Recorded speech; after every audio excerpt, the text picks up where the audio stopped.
ছিল ছোট্ট একটি গ্রাম। গ্রামের চারপাশে ছিল সবুজ মাঠ, নদী আর বড় বড় গাছ।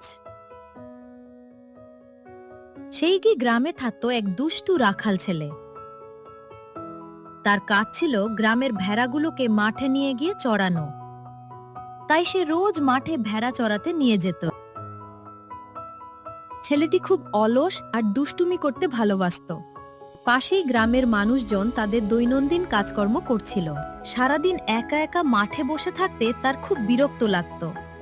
তাই একদিন দুপুরবেলা সে ভাবল, দূর, আর একা একা বসে বসে ভালো লাগছে না। এই গ্রামের মানুষগুলোকে নিয়ে একটু মজা করা যাক।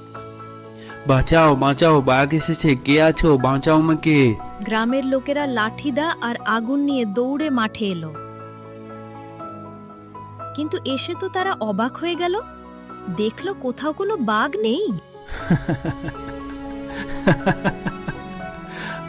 কি কেমন লাগলো? তোমাদের সবাইকেই তো বোকা বানালাম। গ্রামের মানুষ খুব রেগে গেল। কি, তুমি আমাদেরকে মিথ্যে কথা বলেছো? শোনো বাবু, মিথ্যে কথা বলা খুব খারাপ অভ্যাস। এর ফল একদিন তুমি অবশ্যই পাবে। এই কথা বলে গ্রামের সবাই তাদের নিজের নিজের কাজে ফিরে গেল।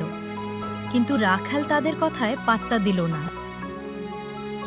সেদিনের মতো সে ভেড়া নিয়ে বাড়ি চলে গেল। পরের দিন আবার সে ভেড়া চড়াতে এসে আগের দিনের মতো একই কাজ করল।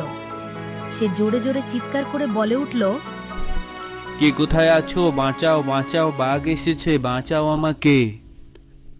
আবার গ্রামের লোকেরা সব কাজ ফেলে দৌড়ে এলো। কিন্তু এবারও কোনো বাঘ নেই।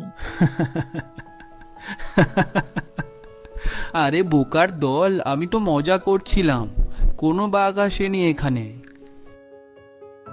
তুমি বারবার মিথ্যে কথা বলে সবাইকে বিরক্ত করছো কেন? হা হা হা, তোমাদের সবাইকে দৌড়াতে দেখে খুব মজা লাগছে। গ্রামের মানুষ এবার খুব বিরক্ত হয়ে চলে গেল। তারা ঠিক করলো এরপর আর রাখালের কথা বিশ্বাস করবে না।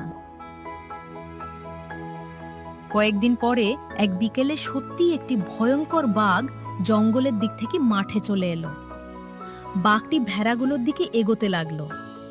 রাখাল ভয়ে কাঁপতে কাঁপতে চিৎকার করতে লাগলো, কে আছো, বাঁচাও আমাকে, সত্যি সত্যি বাঘ এসেছে, বাঁচাও বাঁচাও।